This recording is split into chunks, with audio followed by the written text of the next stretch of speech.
এইভাবে করে মেখে এইভাবে করে খাবো। বিসমিল্লাহ। আমি সত্যি বলতেছি, এই ভর্তা বানিয়ে খাবেন অমৃত। আমি খেয়ে নিই, অনেক মজা। আসসালামু আলাইকুম। এটা আমাদের ছাদের গাছের বেগুন, এটা দিয়ে ভর্তা বানাবো। চলেন শুরু করা যাক। চেয়েছিলাম এটা আমি পুরো ভর্তা বানাবো, কিন্তু আমাদের বাসায় গ্যাস নাই, সিলিন্ডার নাই, পুরো দুনিয়াতেই নাই। তাই এর জন্য আমি ভাবছি তেলে ভেজে তারপর ভর্তা বানাবো। তো আমাদের ভিডিওটা পুরোটা দেখতে হবে, ভর্তার ভিডিও। আমি এটা কেটে নিব আস্তে আস্তে করে, এভাবে কেটে নিব, 2 ফালা করে নিব। তারপর একটু দিব টমেটো, এই যে টমেটো, এটা দিব। টমেটো বেগুনের সাথে দিলে একটু ভালো লাগে, ফ্লেভারটা একটু টকটক হয়। আমি কেটে নিই, আমি টমেটোটা এভাবে কেটে নিব। এখন কেটে নিব পেঁয়াজ, তারপর ধনিয়া পাতা আর রসুন। পেস্টটা আমি একদম পাতলা পাতলা করে কেটে নিব।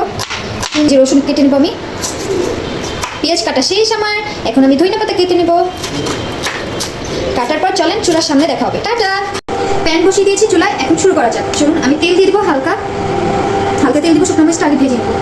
আমি নিয়েছি 5টা শুকনো মরিচ, এটা ভেজে নেবো হালকা করে, হালকা হালকা করে ভেজে নেবো। বাদাম শুকনো মরিচ ভাজা হয়ে গেছে, এখন আমি উঠায় নিব।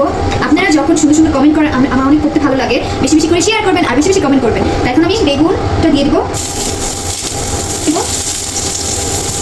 টমেটোগুলো দিয়ে দেবো,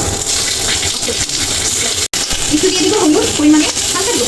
হলুদটা দেওয়ার পর আমি হালকা একটু মিশিয়ে নিব। তারপর আমি ঢাকনা দিয়ে দেবো, একটু দমে দেবো, পুরোপুরি হওয়ার একটা অপেক্ষা করবো। সরি গাইস, রসুন দিতে ভুলে গেছি, তো আমি এখন দিয়ে দিব। সেই হয়েছে। এখন আমি হালকা করে একটু উঠানে দেবো, এপিট করে দেবো। এখন আমি উঠানে দেবো, হয়ে গেছে। তারপর উঠানোর পর সেই লেভেলে একটা মাথা দিব, গরম গরম ভাত দিয়ে সুন্দর করে খাবো। আমি আমার প্লেটে অলরেডি শুকনো মরিচ আর ধনিয়া পাতা পেঁয়াজ কুচি নিয়ে নিয়েছি। এখন আমি লবণ দিয়ে সুন্দর করে একটা মাখবো। এই যে স্বাদ অনুযায়ী লবণ। শুকনো মরিচটা বকুটা ফালিয়ে নেবো। শুকনো মরিচ অনেক ঝাল, আপনাকে ঝাল খেতে পারেন? আমি খেতে পারি মোটামুটি, এত বেশি খেতে পারি না। এখন মেখে নিব। এই যে গ্যারানটা ব্যাড হয়ে যেতেছে। আপনারা কে কে ঝাল খেতে পারেন কমেন্ট করে জানাবেন। এখন দিয়ে দেবো সরিষার তেল, যা ভেজেছি সবগুলো দিয়ে দেবো। সেই ভালো করে মেখে নিব। খাবেন? আসুন আমাদের বাসায়, ভর্তা দিয়ে ভাত খাওয়াবো।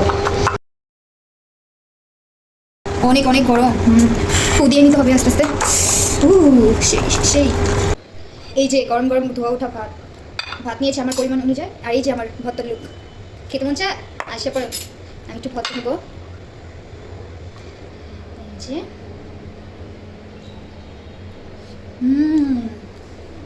অনেক অনেক।